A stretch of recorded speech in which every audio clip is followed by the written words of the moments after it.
into the collective consciousness of everyone to induce a mass neuroses, to induce mass fear, to get us all to create what essentially are self-fulfilling prophecies.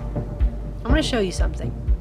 If you haven't seen Google Trends, and that's what this is referencing here, Google searches, they went and did a search for Google Trends.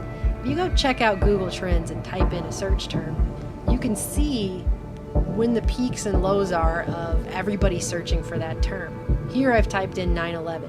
What you're looking at is the Google Trends chart for the search term 9/11 over the past 5 years. And what it looks like is an EKG. It looks like someone's heartbeat. The reason it looks like that is because every year, the week of September 11th, the week of 9/11, it peaks out at its highest peak. That makes sense, right? Because that's when everyone would be searching for 9/11 the most, is during the anniversary of 9/11, more than any other time. But if you go look up other terms, more general things like World War, which happened over a long period of time, you're going to see something more like this, where it goes up and it goes down. There's a huge peak here. If you go look at whatever happened during that week, it probably scared people into thinking we're going to have another war or something. There's certainly bound to be something that happened. It's just I didn't go look at what it was. I'm just showing this so you can get an idea. This does not look nearly as organized and specific as this, because the world wars have happened. There's been more than one now. They were over a period of years, and so there's no specific thing that's going to peak that out more than others these days. I mean, I'm sure there's certain events that happened during each world war that people would search, but as a whole, as a group, as a human group of everyone who uses Google and searches for things, there's not going to be a specific set. Every year on this day, there's a huge peak, right? Because these are huge peaks. This is 100. Last year on 9/11, the search term 9/11 peaked at its highest for that whole time period. But you're not going to see stuff like that over here. Now I want you to look at this.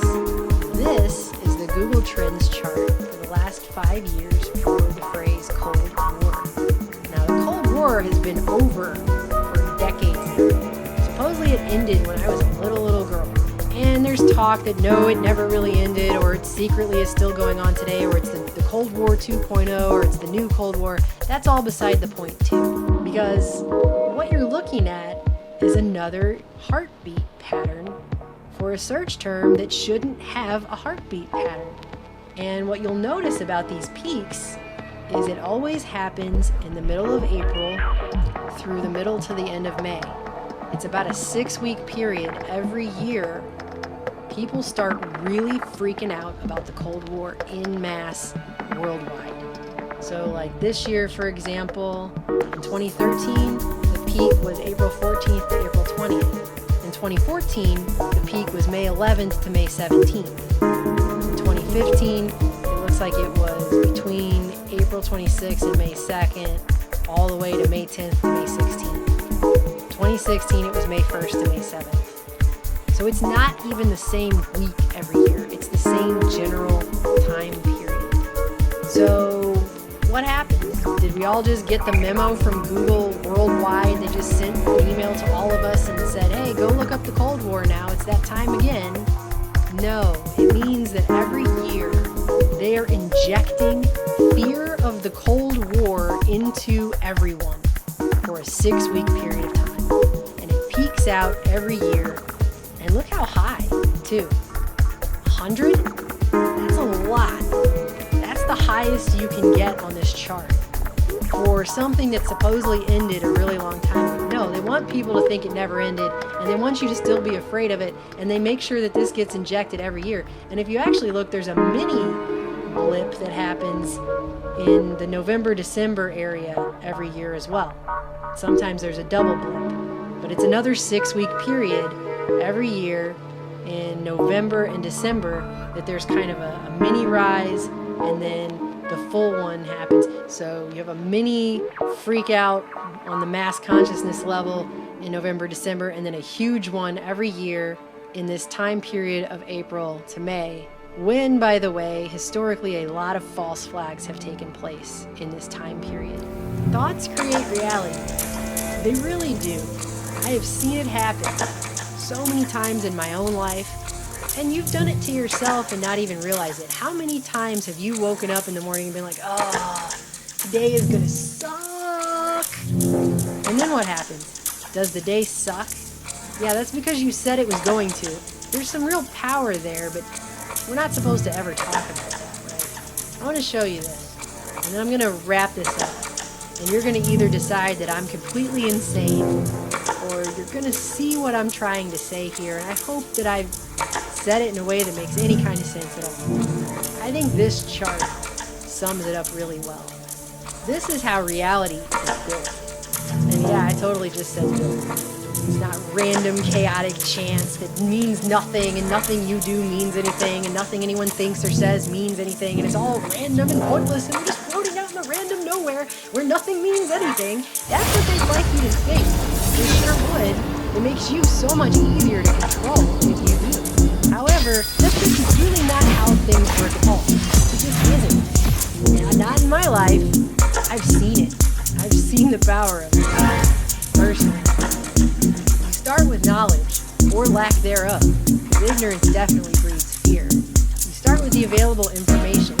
This constitutes the potential knowledge that may be gathered, processed, understood, and acted upon by individuals. That is why people like Eric Schmidt, the CEO of Google's company they've now changed to Alphabet, who goes to Bilderberg, that's why he talks about how they have the most powerful information system ever built in modern human time.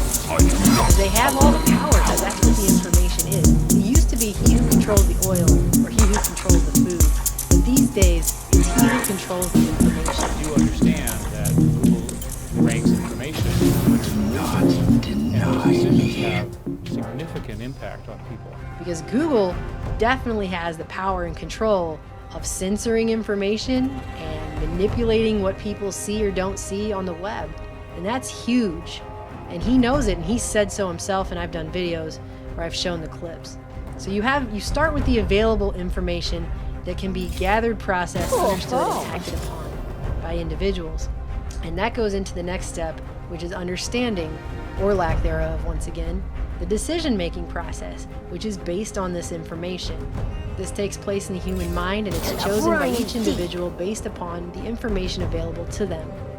So if you're sitting around on a couch all day watching CNN tell you about how Assad is a scary monster and we have to go to war and blow him up, and oh my God, North Korea is going to bomb us all, and we're all going to die because China this and Russia that, then you're going to be living in perpetual fear.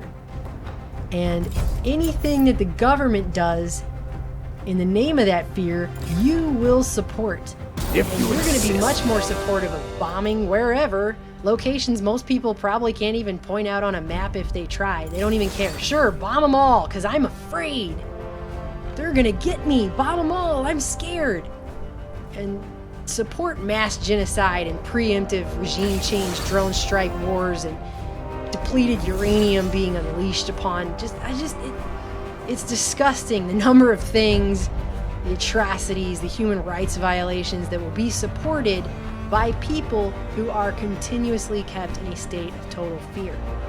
But that's what happens when you go to stage 3, wisdom, again, or lack thereof. Human behavior, each individual's behavior is based upon the quality of their decision-making processes, which in turn are based upon the quality of the available information. So once again, if all you're living on is a steady diet of mainstream media fear porn and government war propaganda, then what are you going to take away from that? What is your behavior going to be like in relation to that? And that, in turn, goes to the final block, the generated result, order or chaos, the manifested reality. The quality of the condition which manifests in any society is based upon the aggregate quality of behavior within that society. Behavior that is based upon the quality of the available information. The information which is being controlled via the World Wide Web, which was created by DARPA and militarized before it ever came to the consumer. It's a hive mind. The web is being used as a digital hive mind. It's the matrix. They've embedded everyone into it, And now they're herding it like a digital hive mind. And that is how reality is now being built. They are getting us to not only consent to, but to help manifest horrible realities based on lies, psychological manipulation, and ultimately our fear. And if you spend all your life living in fear and based on lies, you'll never get to a point where you could actually ponder a chart like this long enough to realize how much power you as an individual actually do have in your own reality. They are hurting everyone like a digital hive mind. There's a reason they call this the World Wide Web.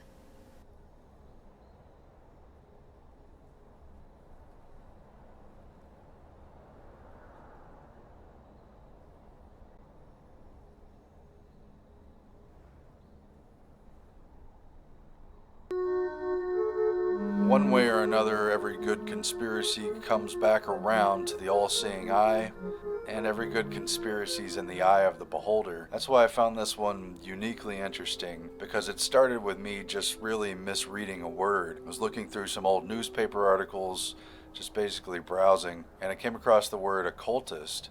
And I was like, oh, what's this about an occultist? Very interesting. And I read it a couple times, and I still read the word occultist until I finally realized, and Melissa pointed out to me, it was oculist. It was not occultist. It was a story about an oculist. And that just got me thinking, interesting that I misread the word. Interesting word anyway. I mean, I knew it had something to do with the eyes, but just on a whim, I looked up first what oculist was. Basically what we now call an ophthalmologist, an eye doctor, who can also prescribe glasses. An oculist is basically the antiquated term for eye doctor. And it's very similar to the word Oculus, Oculus Rift, currently the big VR platform. It's all about the way we see the world. Very interesting. So just on a whim, I decided to search for oculist conspiracy. And not only was there one, but it ended up being more interesting than I ever thought.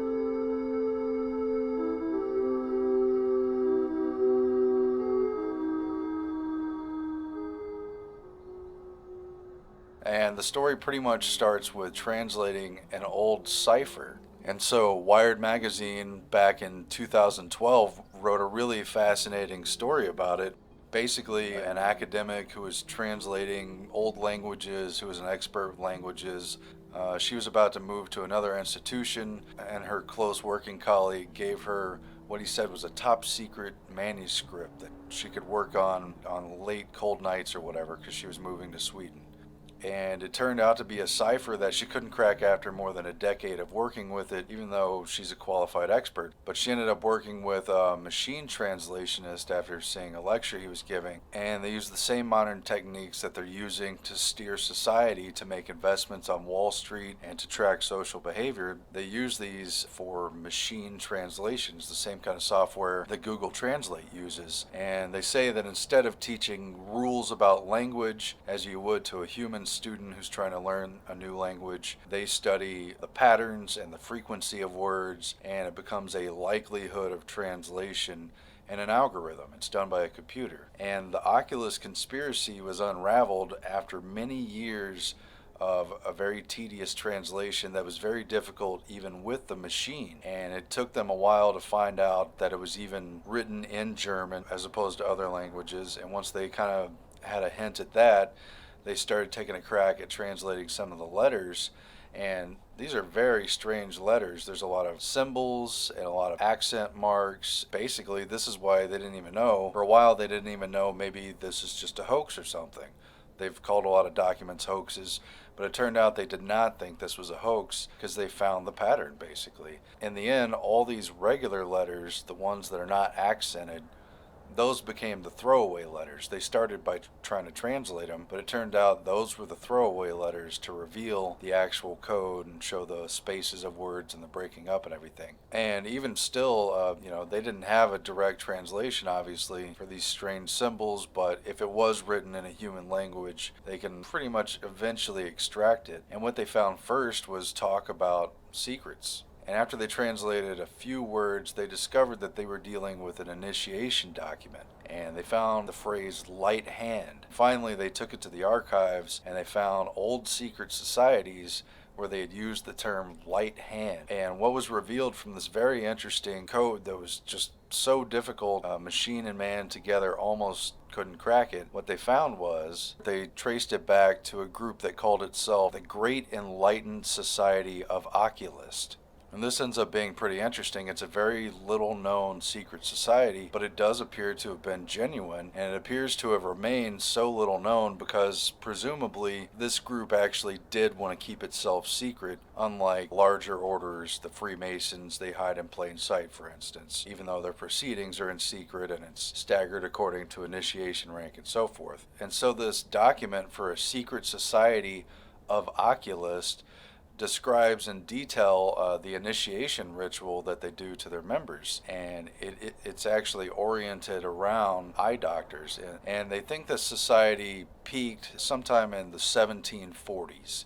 In the 1700s, just at the dawn of what was about to become the American Revolution, and after that the French Revolution. Freemasonry was very popular in Europe. There were lots of different lodges and lots of subgroups, and the key development, at least according to what they're saying in this story, is that the Pope issued a historic decree in 1738 that outlawed Freemasonry and made it a target and an enemy of the Vatican, and the Pope forbid Catholics from joining the Freemasons or from assisting them in any way on threat of excommunication. And apparently they were most worried about the secret oath. They didn't want Catholics making a secret oath with other non-Catholics and having a secret loyalty that they didn't control or that they didn't know about or that might trump them. And so mainstream history tells us that in 1738 and 1740, a lot of Mason groups splintered off and they created new groups to try to hide their secrets and to try to remain from being prosecuted because they were being accused of satanic activity and being accused of sodomy and other things that they could have been persecuted for. So there was an attempt to hide these secrets. And this group, the Enlightened Society of Oculists, seemed to be carrying a significant repository of Masonic secrets because once they cracked this cipher document, they found that the back, like the last 75 pages or so of this 100-page document, pretty much described all of the known Masonic secrets in detail, all the different initiation ranks and the secrets that are revealed, the mysteries that they take step by step.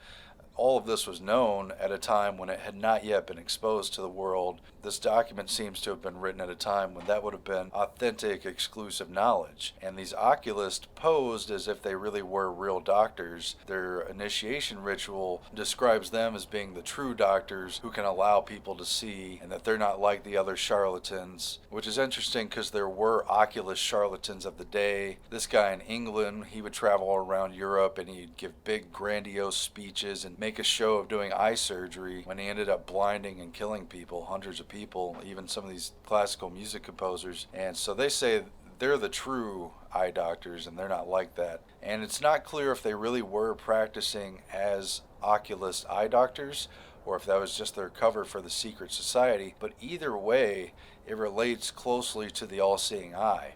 Their assumed profession as oculist really carried a metaphoric meaning that comes through in the ritual, that they are the gatekeepers of perception. They have control over whether one sees or not. In the metaphor of being reborn into their secret order, it is they who will reveal sight to the blind and allow someone to see again or see for the first time the true nature of reality. And so the cipher document describes the initiation ceremony, and after they take an oath of loyalty and a pledge to secrecy and other things that are familiar to lots of secret societies, they have a staged ritual where the candidate being initiated, he's put in a room with candles and medical instruments, a room with eyeglasses and microscope, and he's told to read this piece of paper. And piece of paper is actually blank, so he says he can't read it, he doesn't see anything, and that's the first step of the ritual. Then they put a pair of eyeglasses on him and ask him again, is he not able to read the writing? And he answers no. And so they tell him, oh, take comfort, we'll help you as well as we can. The initiation ritual goes on, and they do a mock cataract surgery, which was the big oculist surgery of the time. It's a dangerous surgery, and you've got to have a light hand, that phrase they found. And in the metaphor of the secret society, it is they with their light hand who can restore sight. So they do a mock oculus surgery on their candidate, and instead of actually cutting into the eye, they pluck a single eyebrow hair. Maybe a little painful, maybe startling, but symbolic of their intervention in the candidate. And they bring him back to the table where there is the blank piece of paper, and this time, after he's had the mock surgery, he finds instead the teachings for the apprentices of the oculist. And so now he can see, and they've restored his sight, and that's when they begin to teach their candidate about how to read their secret language, how to recognize it, how to know which letters to read and which not, how to translate it. Something that historians didn't figure out for 260 years or so. And it took the aid of artificial intelligence just to crack the code. So there's good reason to think these may have been real secrets and important secrets that seemingly the Oculus wanted to initiate people who could be true carriers of the secret and reveal that secret knowledge, the secret wisdom, the divine knowledge, only to those who are very worthy of it, the highly enlightened society of Oculus. And later in their writing, they poke fun at the Freemasons, they joke about having been their creators, and they pretty much allude to the idea that most Masons are not real keepers of the secret, and they're just people who joined up because they wanted to be part of the secret. On the other hand, the Oculists, they profess to have very serious and very true intentions with keeping secrets, and that they're not people who just want to know, they're people who basically should know. And so it's very interesting because this document had not been known. We don't know all the members, we don't know necessarily how big their influence was, but they had connected it to the estate of Friedrich August von Feldheim, who a lot of people think was the leader of the Oculists, or he at least seemed to be in it. And he was an aristocrat, lived in the 1700s, and he was in a lot of secret societies. Some of them were important and some of them not. And they're making the case in this Wired article that whereas he was also a member of the Order of the Golden Poodles, he didn't seem to take that one seriously, but he did seem to take the Society of Oculus very seriously, because Feldheim in his will left a trunk that was locked, and he ordered his own son not to open the locked trunk unless he was given permission by the local duke or one of the duke's descendants. So he gave a higher authority to the secret contents of this trunk to the local duke, whoever that was at the time or would have been, than his own heir. At any rate, the trunk was not knowingly opened until 1918, hundreds of years after he had passed. He died in 1775, and they found this document in there. Nobody knew how to translate it, and they also found some interesting objects, and they found an image of the seal of the Oculist, which is in German here, a little hard to read, but it depicts some cats, maybe even leopards or panthers, watching over mice at night. And they make the argument that this is an allusion to the secret knowledge, the hidden knowledge that they possess, because cats have very good night vision, so they can see in the dark. In the ignorance of the rest of the world, they alone have the knowledge and the secrets, and they just watch over everyone else like prey, I guess. That's how I would interpret it. And so they also found a cataract needle, again for oculus surgery. It was on a bone handled, a very nice kind of carved out thing. And they found a very ornate tiny cylinder that was covered in jade and gold, and inside they found a tortoiseshell cup that had a replica of the eye, and it was made of ivory and horn, and it came apart like a Madrushka doll into the different physiological parts of the eye. The pupil was inside the lens, that came apart, the iris was on top of the pupil, the cornea was resting on the iris, and so forth. They said each layer was more exquisite than the next, and basically this was a pretty elite symbolic artifacts they found with it. They found an algebraic book that was teaching about numerology and referenced the Jewish Kabbalah. In the end, how important were the high enlightened society of Oculists? There's no way to know, it's mysterious. Maybe it was a short-lived vehicle during the time of persecution of secret societies, or maybe they've had a lasting impact that people are unaware of. These groups change names all the time. They all sort of work together. Sometimes they work against each other, but a lot of times they work together. They have a lot of the same philosophies, and there's a continuity of the mysteries and secrets in these different groups. But it just really struck me, the Oculist was such a compelling symbol for the secret societies, because perception really is controlled through our eyes, and reality as we know it really is mediated through our vision. At least that's the leading sense for most people, unless you've lost one of your senses and then the others become more dominant. But our vision really is in control of the sort of matrix we live in, and it has known flaws. They have what's known as gestalt vision, where humans and animals alike have a sort of shape recognition vision, and our eyes are easily fooled, especially at night and in low light. And it translates in the brain, where theoretically, if your vision was modified, you may not know the difference between reality and an artificial image that's fed to your brain, because your brain reads both as the same. But the idea of a secret society of Oculus, it was eerily reminiscent of Videodrome, which is kind of an obscure cult movie. It's a David Cronenberg movie. A lot of people haven't seen it, but it's overtly about mind control. And the twist at the end, after this guy hallucinates from watching this pirate video signal that has a malware signal implanted on the tape and the noise of the tape. And in the end, this conspiracy is controlled by a front organization for an eyeglasses merchant, global consortium of eyeglasses that also make weapons of war and who have now delved into the mind control of the Videodrome television signal.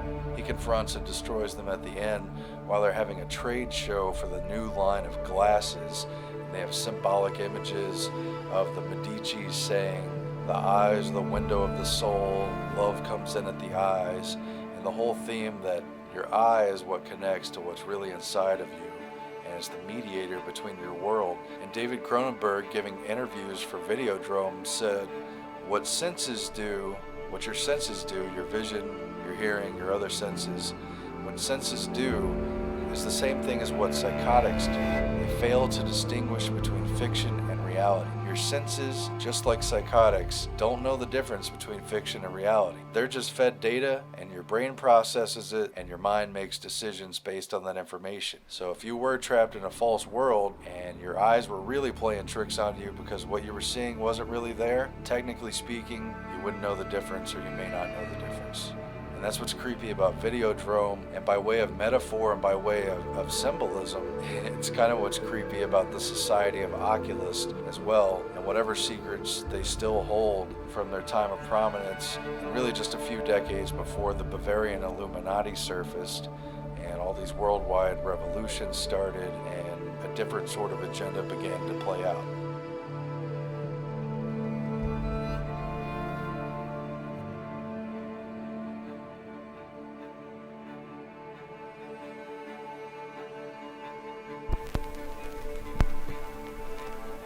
Life is filled with secrets, and in a world that is constantly at war, we've all become compartmentalized.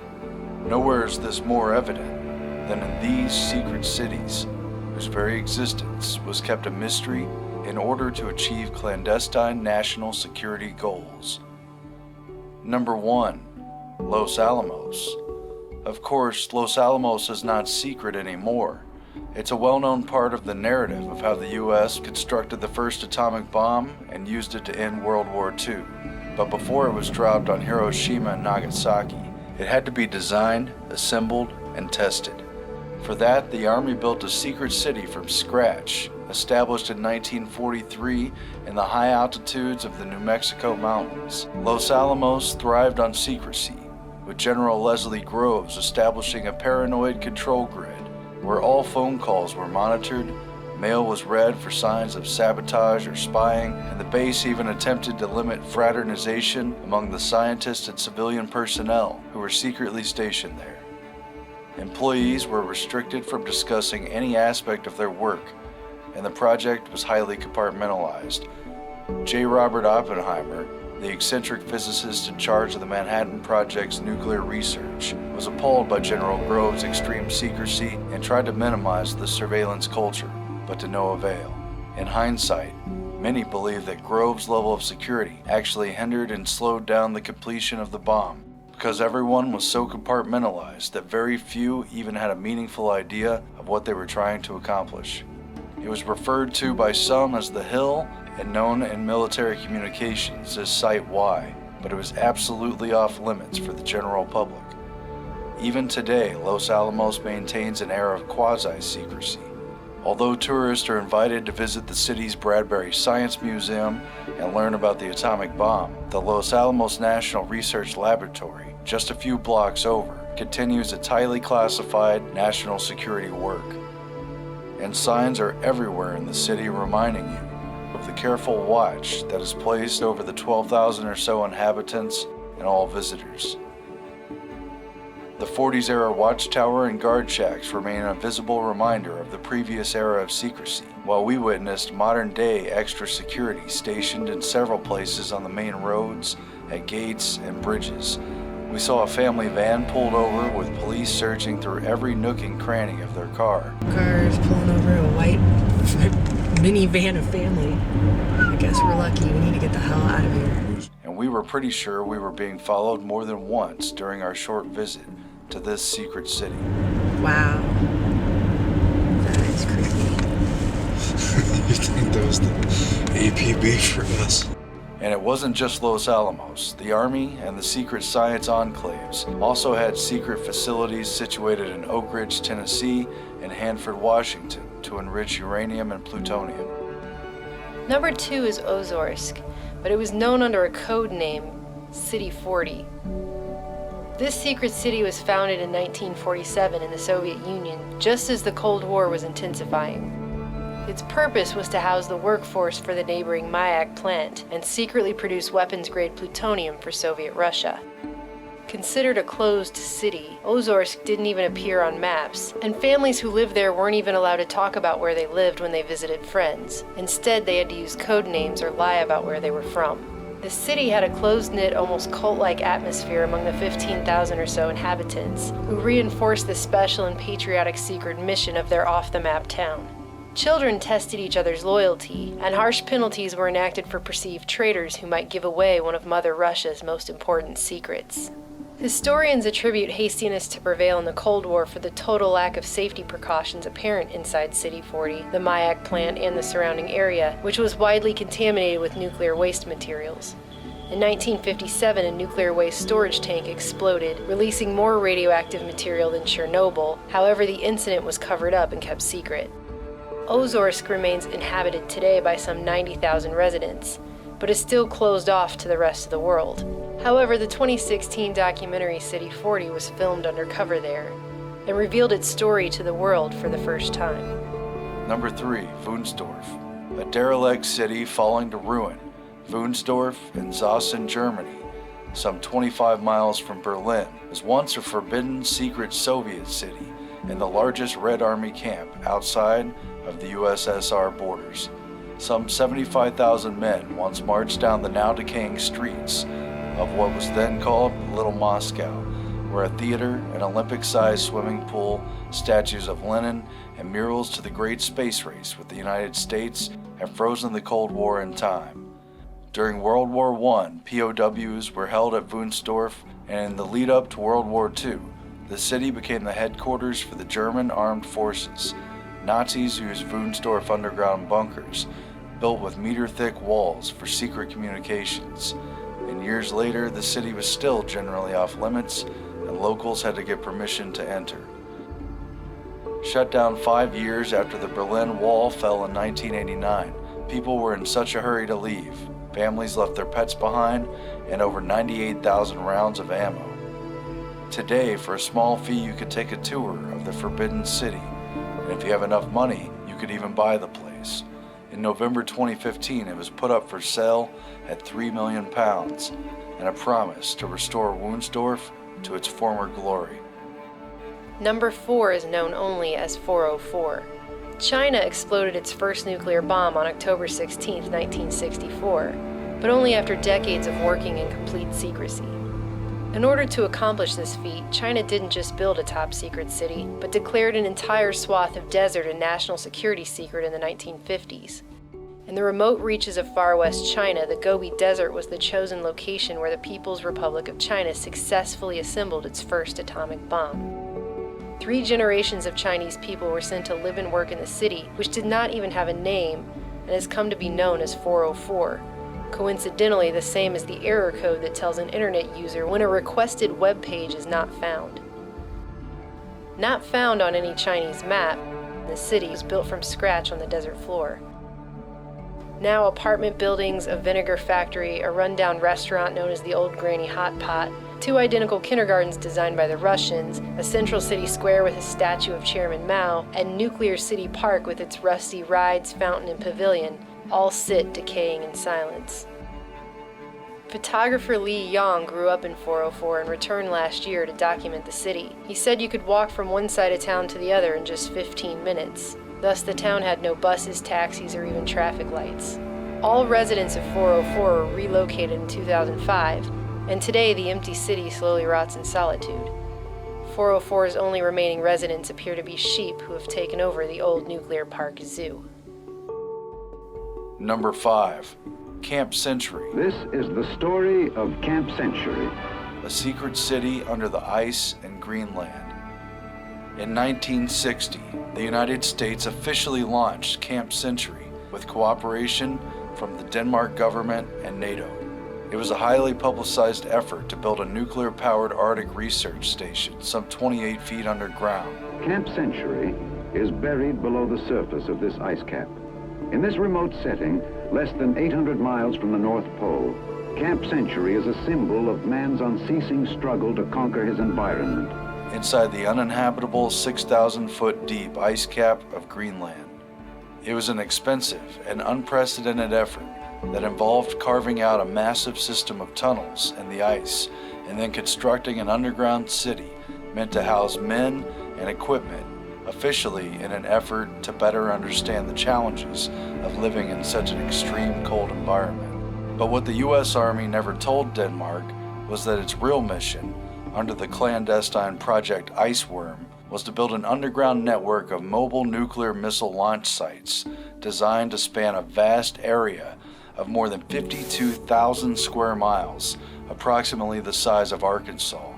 With potential launch sites every 4 miles, there would be thousands of mobile nuclear launch sites, putting Moscow in direct range, while the Soviets would be theoretically incapable of guessing which of the thousands of weapon sites an attack could be launched from. To avoid surprise disaster, some of our aircraft must always be in the sky or on the alert, carrying nuclear weapons. We, the American people, understand and accept this necessity for our survival.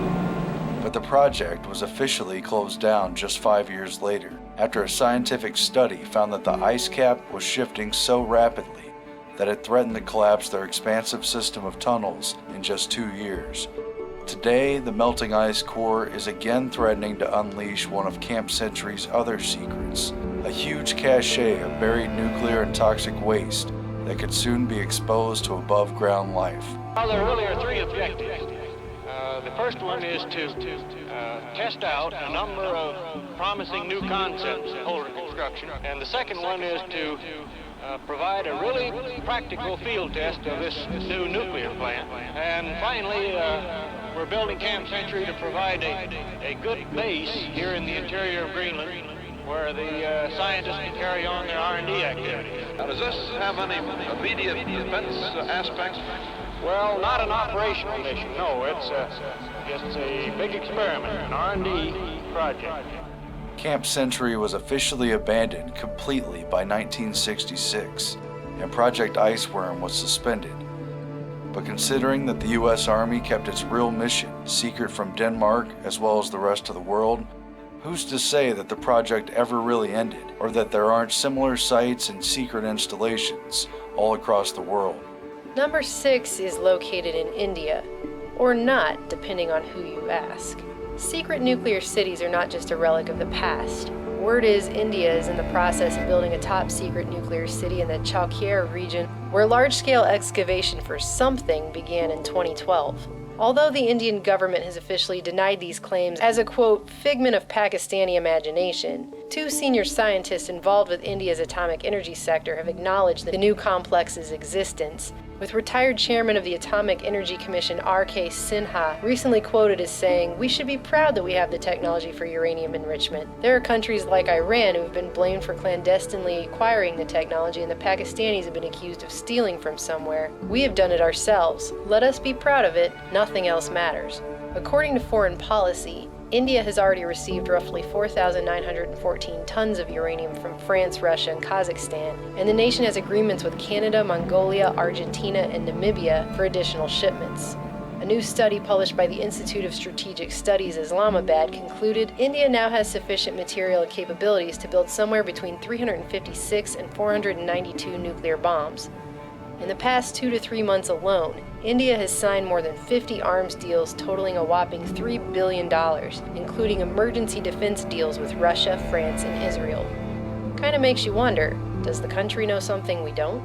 These are just a few examples on a very long list of facts that are kept from a compartmentalized public in a world seemingly at permanent war.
beyond your control.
walking stick.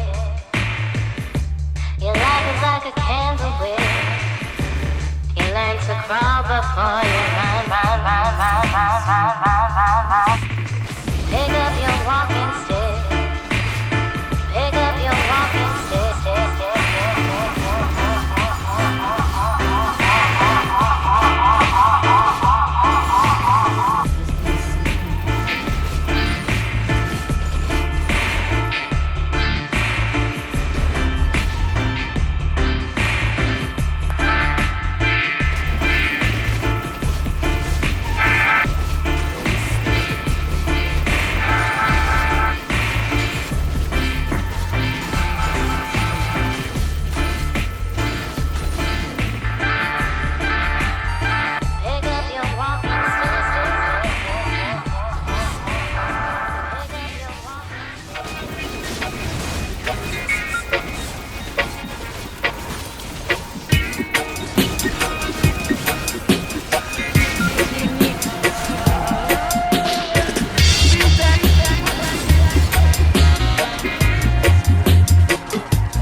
Why